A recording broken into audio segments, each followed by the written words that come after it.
We killing each other because we killing ourselves. We not when another man. I know I've been in a position. It's out of our control. It's not like he wants to kill. He just doesn't want to die. You know what I'm saying? It's that situation when you got we are living in a war zone. It's not as easy as these people are making us think that they just got some criminal ass black kids with guns. It is not like that. We live in hell. We live in the gutter. We got us stacked up 80 deep in one building. You know, by the time you get out your house, you strapped to protect yourself. Because you living in the same community that the police is carrying rifles and riot gear. Same, they need them riot, excuse my language, I'm so sorry. The same reasons they need the riot hat, the riot jacket, the flak jacket, the double vest, the 9mm Glocks with extra bullets, the tear gas, the mace, all that. Who do you think the police is using that against? Dogs? So we fighting the same villains that they fight in the street. But instead of them seeing us fighting villains in the street, we all villains. Is your generation the one that is picking up for where the Panthers left off, saying, all right, enough is enough? The generation before us forgot about the fight. We're picking it back up. Not only forgot about the fight, forgot about us. Yes, and we're picking it back up. But at this level, all we're trying to do is unite. And right now, as a year, we got 1 million people that's listening. Now we can tell them something. Now we can try to get them that way. And we might lose some. We might gain some. But we would never even have that audience had we not said what was real.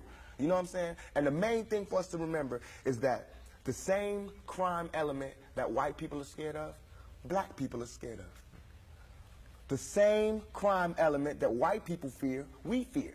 So we defend ourselves from the same crime element that they scared of. You know what I'm saying? While they waiting for legislation to pass and everything, we next door to the killer. We next door to him, you know, because we up in the projects where it's 80 in the building. All them killers that they letting out, they right there in that building. But it's better, just because we black, we get along with the killers or something? We get along with the rapists because we black and we from the same hood? What is that? We need protection too. Finally, I want to ask you about something that someone else asked you in the interview, and I thought the answer was interesting because I think it speaks to you and your generation a lot. Someone said, where do you see Tupac 10 years from now? You said, hey, I just want to be alive. That's real for you. That's so real. I made a metamorphosis. I'm a new person today because I used to strongly and honestly, I feel like I could represent my generation so much because I honestly did not care whether I lived or died. But now I cannot die with people thinking I'm a rapist or a criminal. I can't leave until this is straight. You know, I'm not suicidal. I can't go until y'all really know what time it is. And then after that, boom, it's all over. And we can see, you know, how this shit fall. But that's how it is. And the reason being is because if I can't live free, if I can't live with the same respect as the next man, I don't want to be here. Because God has cursed me to see what life should be like. If God wanted me to be this person and be happy here, he wouldn't let me feel so oppressed. He wouldn't let me feel so trampled on.